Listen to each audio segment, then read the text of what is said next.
3 शमशानों से भगवान शिव। अस्त होते सूर्य की अंतिम किरण जिन्हें करती है प्रणाम। महाभारत कालीन स्थापत्य कला का अनोखा उदाहरण। उमरिया जिला, जो कि बांधवगढ़ राष्ट्रीय पार्क के नाम से ज्यादा जाना जाता है, लेकिन ऐतिहासिक धरोहरों की भी यहाँ कोई कमी नहीं। द्वापर युग, जबकि महाभारत का युद्ध हुआ था, उस युग की निशानी भी यहाँ मौजूद है। इसी काल का एक पुरातन शिव मंदिर इसी नगर में स्थित है, जिसे वर्तमान में सगरेश्वर महादेव मंदिर के नाम से जाना जाता है। स्थानीय भाषा में इसे सगरा मंदिर के नाम से जाना जाता है।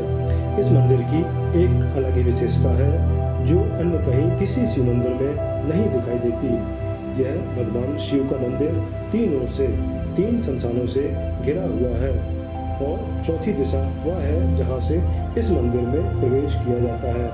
मंदिर में स्थापित शिवलिंग महाभारत कालीन बताए जाते हैं। इस मंदिर का हालांकि जीर्णोद्धार कुछ वर्ष पूर्व स्थानीय श्रद्धालुओं द्वारा किया गया, लेकिन आज भी इसके मुख्य द्वार पर जो प्रतिमाएं स्थापित हैं वे कलचुरी कालीन सभ्यता की बताई जाती हैं।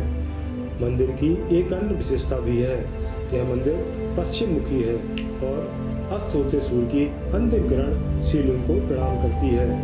इसी मंदिर से लगभग 10 किलोमीटर की दूरी पर एक और कलचुरी कालीन मंदिर है, जिसे मणिबाग मंदिर के नाम से जाना जाता है। यह मंदिर पूर्व मुखी है और उदय होते हुए सूर्य की पहली किरण यहाँ स्थापित शिवलिंग को प्रणाम करती है। इस मंदिर की दीवारों में भी चारों ओर जो प्रतिमाएं स्थापित हैं वे कला का अनोखा संगम है और अत्यंत प्राचीन बताई जा रही हैं। सगरेश्वर मंदिर परिसर में अब तो अन्य देवी देवताओं के मंदिर भी बना दिए गए हैं, जिनमें माँ भवानी, बजरंगबली, राधा कृष्ण भगवान, साईं मंदिर और शनि मंदिर शामिल हैं। शिवलिंग के सामने एक विशाल नंदी भी स्थापित है। वर्ष भर में यहाँ विभिन्न धार्मिक आयोजन होते हैं, लेकिन श्रावण मास और शिवरात्रि यहाँ विशेष रूप से मनाई जाती है। ये सागरेश्वर नाथ मंदिर के नाम से प्रसिद्ध है और इसके बारे में यह कहा जाता है कि यह मंदिर अत्यधिक पुराना है और करचुली कालीन सभ्यता से जुड़ा हुआ मंदिर है। इसके आप चौकट के में जो चित्रकारी है, और इस तरह से ये हमारे शहडोल ज़िले में, अविभाजित शहडोल ज़िले में उमरिया में एक तो मढ़ीबाग का मंदिर है और मानपुर के पास ज्वालामुखी का मंदिर है और ये सागरेश्वर मंदिर है। ये तीनों समकालीन हैं और इनकी चित्रकारी से ऐसा कहा जाता है कि यह करचुली कालीन राजाओं के द्वारा निर्मित है। और इसी से मिलता जुलता एक विराट मंदिर है शहडोल में, और वो भी इसी सभ्यता और चित्रकारी से समकालीन लगते हैं। सबसे बड़ी बात यह है कि जो विराट मंदिर है, ये राजा विराट की नगरी थी, तो इसे पांडवकालीन सभ्यता से भी जोड़ करके देखते हैं और ऐसा कहा जाता है कि यह पांडवों के काल में ऐसा है। सागरेश्वर मंदिर अपने आप में हमारे पूरे उमरिया नगर और उमरिया ज़िले की आस्था का केंद्र बिंदु है। और ऐसा कहा जाता है कि भगवान भोलेनाथ के जो यहाँ आके लगातार कुछ दिनों तक दर्शन करते हैं, सेवा करते हैं, तो उनकी मनोकामना पूरी होती है।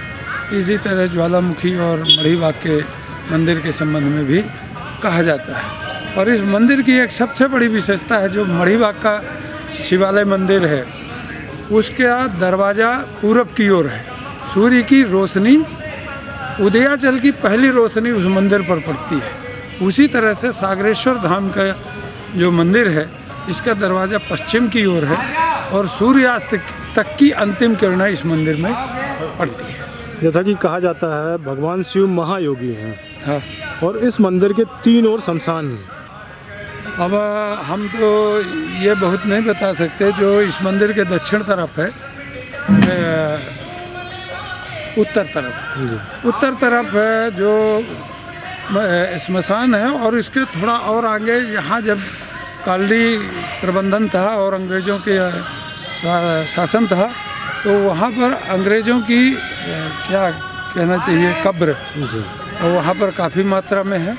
और इस मंदिर के जो पूरब तरफ है तो मंदिर के एक लंबे अरसे से पुश्तैनी रूप से यहाँ उमरिया का एक गौतम परिवार सेवा में रहते हैं, जो पुजारी जी हैं, ये पुश्तैनी है। तो इन्हीं लोगों का श्मशान है। और मंदिर के पश्चिम में सार्वजनिक टाइप का, मतलब सभी तरह के लोग इस शहर के पश्चिमी इलाके के सभी लाश वहाँ पर जलाई जाती है तालाब के किनारे। तो तालाब भी यहाँ का बड़ा ऐतिहासिक तालाब है। आपसे बताया, वहाँ सिद्ध बाबा की मूर्ति है, जो भी वहाँ उनके भक्त अपनी मान्यता लेके जाते हैं, तो पूरी होती है।